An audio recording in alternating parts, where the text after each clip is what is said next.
রায়ের জামিন। প্রাক্তন খাদ্যমন্ত্রী জ্যোতিপ্রিয় মল্লিকের জামিনের আবেদন খারিজ। শারীরিক কারণে জামিন মঞ্জুরে নারাজ বিশেষ সিবিআই আদালত। মামলার তথা আবেদনের বিষয়বস্তুর গ্রহণযোগ্যতা থাকা উচিত, অভিমত বিচারক প্রশান্ত মুখোপাধ্যায়ের।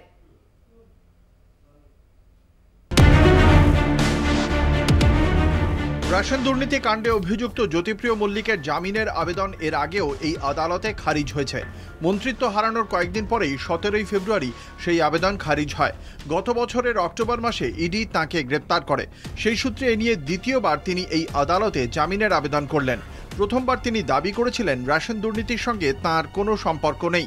এবার বক্তব্য ছিল বিভিন্ন শারীরিক সমস্যায় জর্জরিত প্রাক্তন মন্ত্রীর ওজন ক্রমশ কমছে, যে বিষয়টি নিয়ে চিকিৎসকরা উদ্বিগ্ন।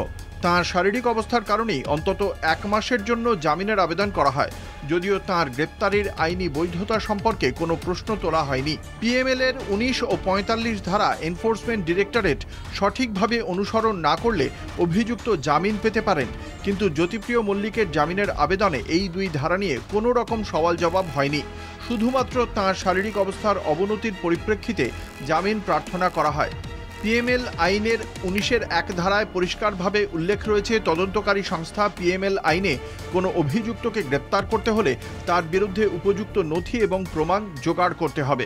ওই প্রমাণ যদি অভিযুক্তের বিরুদ্ধে অভিযোগ নিশ্চিত হয়, তবেই তদন্তকারী সংস্থা ওই অভিযুক্তকে গ্রেপ্তার করতে পারে।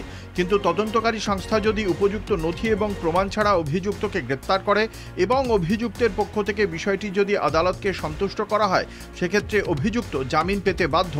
পিএমএল আইনের 45 ধারায় পরিষ্কারভাবে বলা আছে, মূল অভিযুক্ত এবং মূল অভিযুক্তের সঙ্গে প্রত্যক্ষ বা পরোক্ষভাবে যদি কোনো ব্যক্তি বা সংস্থা আর্থিক তছরূপের সঙ্গে জড়িত থাকে, তাহলে অভিযুক্তর সঙ্গে অন্যান্যরাও জামিন পেতে বাধ্য নয়।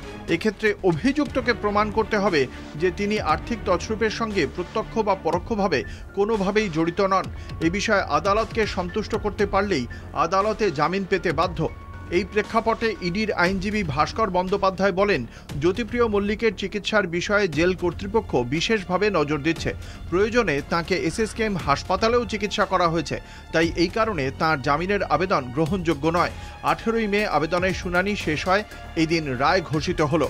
কলকাতা টিভি।